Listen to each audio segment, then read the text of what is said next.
Okay.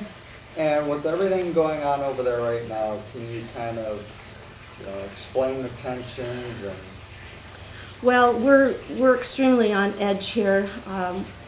We're very upset, very distraught. I'm beside myself. I have family in Western Ukraine in Ivano-Frankivsk, and I've been in touch with them since 3 o'clock this morning, so I haven't slept since 3 this morning.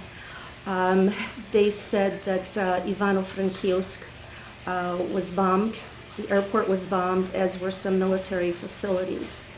But they told me that they're not panicking. They're ready to fight for Ukraine. They're not panicking. So they said they knew this was coming. Of course, it came sooner than I think everybody thought. So yes, I also have a doctor friend in KU, and she's hunkered down for now. And of course, I'm sure she's going to be needed at some time for medical purposes. And how are those people doing there? Are they, kind of hunkering down? Well, they are hunkering down. Some are hunkering down. There are a lot of elderly people can't go anywhere. If you see the news, the TV news, the streets are totally congested. People are trying to get out. Some are trying to head to the western border to Poland. Others, the young people, they're going to stay and they're going to fight. So yeah, there is panic. It's easy to say, oh, they're not panicking, but when you hear bombs flying all over, you start to panic. And again, you see, Putin is a liar. He and his people are liars. They said they were only interested in eastern Ukraine. They were worried about the separatists in eastern Ukraine. That's not true. He's bombing all of Ukraine right now. Everyone is getting bombarded. And from what I understand, he's ready to move into Kyiv, which is the capital. It's basically north-central Ukraine. He's ready to move in with ground troops from Belarus. So this could be a large-scale war. Well, first of all, we're asking for prayers. Support us with your prayers.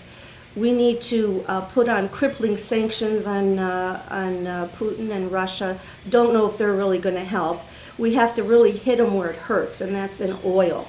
That's where he gets all his money. If we could stop his production of oil and export of oil, maybe we would have a chance. We're going to need financial aid.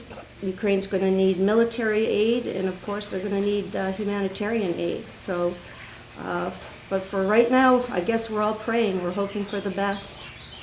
And for people that want to help, financially or whatever, is there a certain way they can go about doing that? Well, being that I'm president of the Ukrainian Women's League, we have a website, unwla.org.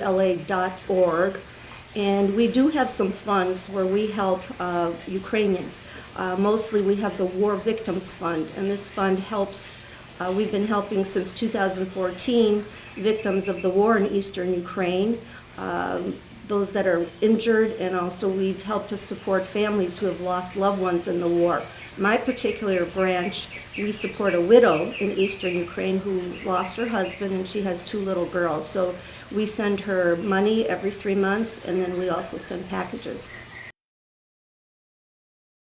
I've been in touch with my relatives regularly. I want to be sure they're okay.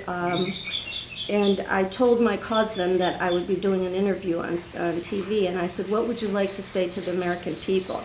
So I wrote down in verbatim, I translated from Ukrainian, and I'd like to read this, if I may. Sure. She said, Ukrainians thank America for its support. We will defend Ukraine to the end. We're not afraid. We need arms to close the heavens to Putin's assassins. Glory be to Ukraine.